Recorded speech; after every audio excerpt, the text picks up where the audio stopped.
அறிவோம். அனைவருக்கும் நமஸ்காரம்.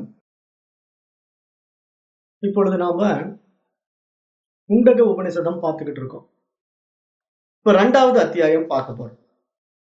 இப்ப 2வது அத்தியாயம் போகமும் துறவும் அப்படிங்கிற தலைப்புல தொடங்குது.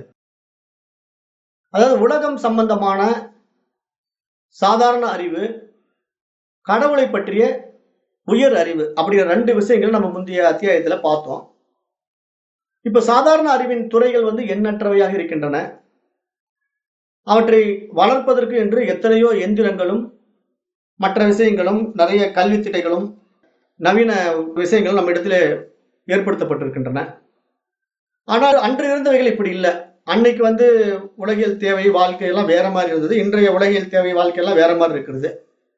அப்ப அன்றைய நிலைகள் எல்லாம் வேற மாதிரி இருக்கும்போது அன்றைய கல்வி முறை எப்படின்னா யாகங்கள், வேள்விகள், சடங்குகள் அப்படிங்கிற மாதிரி நிறைய கர்ம காண்டத்தினுடைய அடிப்படையில சில விஷயங்கள் நடைமுறையில் இருந்தன.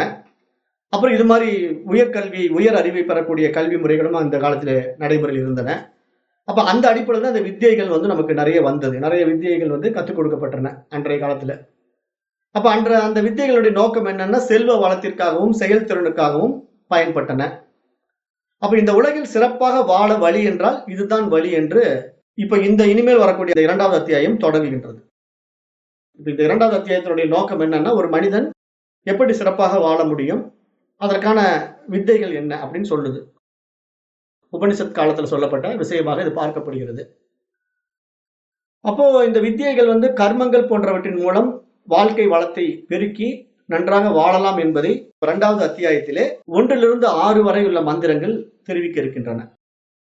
அப்ப இந்த 2வது அத்தியாயத்திலே 1வது மந்திரத்திலிருந்து 6வது மந்திரம் வரைக்கும் சில கர்ம விஷயங்களை, அதாவது கர்ம காண்டத்திலுடைய விஷயங்களை பற்றி போதிக்கின்றன. அப்ப மண்ணில் நல்ல வண்ணம் வாழ்வது மட்டும் ஒரு மனிதனின் நோக்கமாக இருக்க முடியாது. ஏனென்றால் எந்த வாழ்க்கை ஆனாலும் இறுதியில் ஒரு முடிவுக்கு வந்து